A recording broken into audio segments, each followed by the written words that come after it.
Hi hello ನಮಸ್ತೆ, ನಾನು ನಿಮ್ಮ ಗೀತಾ ಸಂತೋಷ್. ಸಿರಿ ಸಂಭ್ರಮ ಚಾನಲ್ಗೆ ನಿಮ್ಮೆಲ್ಲರಿಗೂ ಸ್ವಾಗತ.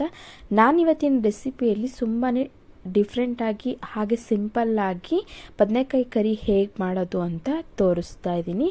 ಬನ್ನಿ, ಹಾಗಾದರೆ ಇನ್ನೂ ನನ್ನ ಚಾನಲ್ನ ಸಬ್ಸ್ಕ್ರೈಬ್ ಆಗಿಲ್ಲ ಅಂದರೆ ಪ್ಲೀಸ್ ಸಬ್ಸ್ಕ್ರೈಬ್ ಆಗಿ ಹಾಗೆ ಬೆಲ್ ಬಟನ್ನ ಕ್ಲಿಕ್ ಮಾಡೋದನ್ನ ಮರಿಬೇಡಿ.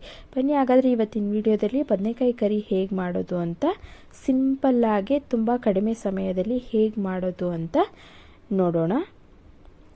ಮೊದಲನೇದಾಗಿ ನಾನಿವಾಗ ಒಂದು 1/4 kg ಆಗುವಷ್ಟು ಬಿಳಿ ಬದನೆಕಾಯಿನ ತೊಗೊಂಡಿದ್ದೀನಿ. ನೀಟಾಗಿ ವಾಶ್ ಮಾಡಿ ಈ ಥರ ಸ್ಲೈಸ್ ರೀತಿಯಾಗಿ ಕಟ್ ಮಾಡಿ, ತೆಳುವಾಗಿ ಉದ್ದುದ್ದಾಗೆ ಕಟ್ ಮಾಡಿ ನೀರಲ್ಲಿ ಹಾಕಿ ಇಟ್ಟಿದ್ದೀನಿ.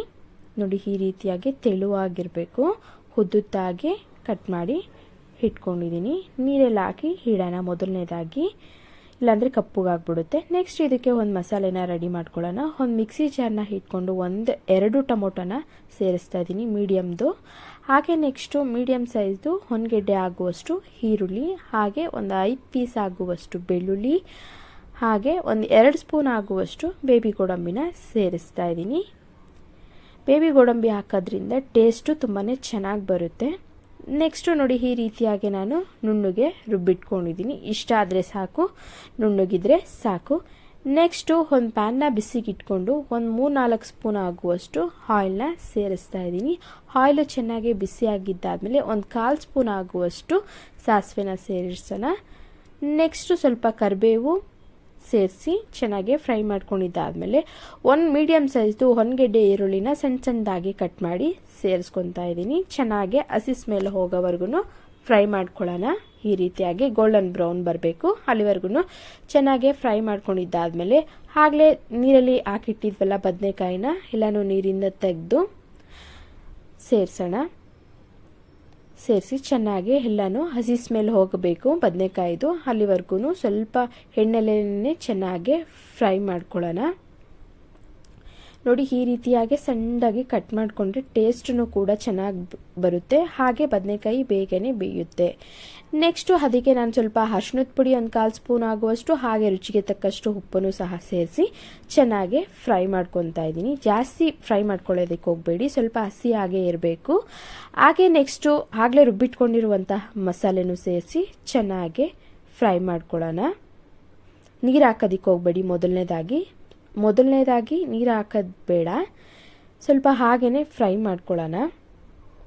ಸ್ವಲ್ಪ ಅದು ಎಣ್ಣೆ ಬಿಡಬೇಕು, ಮಸಾಲೆ ಸ್ಮೆಲ್ಲೆಲ್ಲ ಹೋಗಿ ಸ್ವಲ್ಪ ಎಣ್ಣೆ ಬಿಟ್ಟಿದ್ದಾದಮೇಲೆ ರುಬ್ಬಿಟ್ಕೊಂಡಿರುವಂತಹ ಜಾರಿಂದ ನೀರನ್ನು ಸಹ ಸೇರಿಸಿ ಒಂದು 1/4 ಲೋಟ ಆಗುವಷ್ಟು ನೀರನ್ನ ಆ್ಯಡ್ ಮಾಡ್ತಾಯಿದ್ದೀನಿ ನಾನಿಲ್ಲಿ. ಸೇರಿಸಿ ಚೆನ್ನಾಗಿ ಫ್ರೈ ಮಾಡ್ಕೊಳ್ಳೋಣ. ಬದನೆಕಾಯಿ ಬೇಗನೆ ಬೇಯುತ್ತೆ, ಜಾಸ್ತಿ ಬೇಯಿಸೋ ಅವಶ್ಯಕತೆ ಏನಿರಲ್ಲ, ಮತ್ತು ಜಾಸ್ತಿನೂ ಬೇಯಿಸೋದಕ್ಕೆ ಹೋಗ್ಬಾರ್ದು, ಚೆನ್ನಾಗಿರಲ್ಲ. ಹಾಗೆ ಒಂದು ಖಾರಕ್ಕೆ 1-2 ಸ್ಪೂನ್ ಆಗುವಷ್ಟು ಸಾಂಬಾರು ಪುಡಿನ ನಾನಿಲ್ಲಿ ಸೇರಿಸ್ತಾ ಇದ್ದೀನಿ. ನಿಮಗೆ ಖಾರ ಎಷ್ಟು ಬೇಕೋ ಅಷ್ಟನ್ನು ಸೇರಿಸ್ಕೊಳ್ಳಿ. ಹಾಗೆ ಒಂದು ಅರ್ಧ ಸ್ಪೂನ್ ಆಗುವಷ್ಟು ಚಿಕನ್ ಮಸಾಲನೂ ಸಹ ನಾನಿಲ್ಲಿ ಸೇರಿಸ್ತಾ ಇದ್ದೀನಿ, ಟೇಸ್ಟಿಗೋಸ್ಕರ. ಬೇಕಂದರೆ ಹಾಕೊಳ್ಳಿ, ಇಲ್ಲಾಂದರೆ ಸ್ಕಿಪ್ ಮಾಡಿ.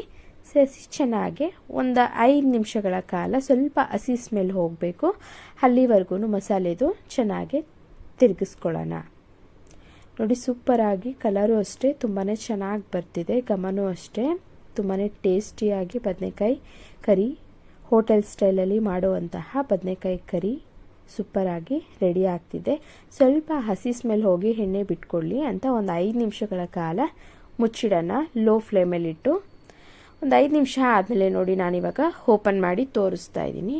ನೋಡಿ, ಸೂಪರಾಗಿ ಎಣ್ಣೆ ಬಿಟ್ಟು ಮಸಾಲೆ ಎಲ್ಲನೂ ಚೆನ್ನಾಗಿ ಬೆಂದಿದೆ. ಈ ರೀತಿಯಾಗಿ ಬದನೆಕಾಯಿ ಕರಿ ಸೂಪರ್ ಟೇಸ್ಟಿಯಾಗಿ ರೆಡಿಯಾಗಿದೆ.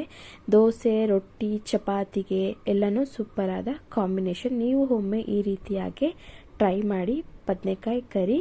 ಇನ್ನೂ ನನ್ನ ಚಾನಲ್ನ ಸಬ್ಸ್ಕ್ರೈಬ್ ಆಗಿಲ್ಲ ಅಂದರೆ ಪ್ಲೀಸ್ ಸಬ್ಸ್ಕ್ರೈಬ್ ಆಗಿ ಹಾಗೆ ಬೆಲ್ ಬಟನ್ನ ಕ್ಲಿಕ್ ಮಾಡೋದನ್ನ ಮರಿಬೇಡಿ. Thank you.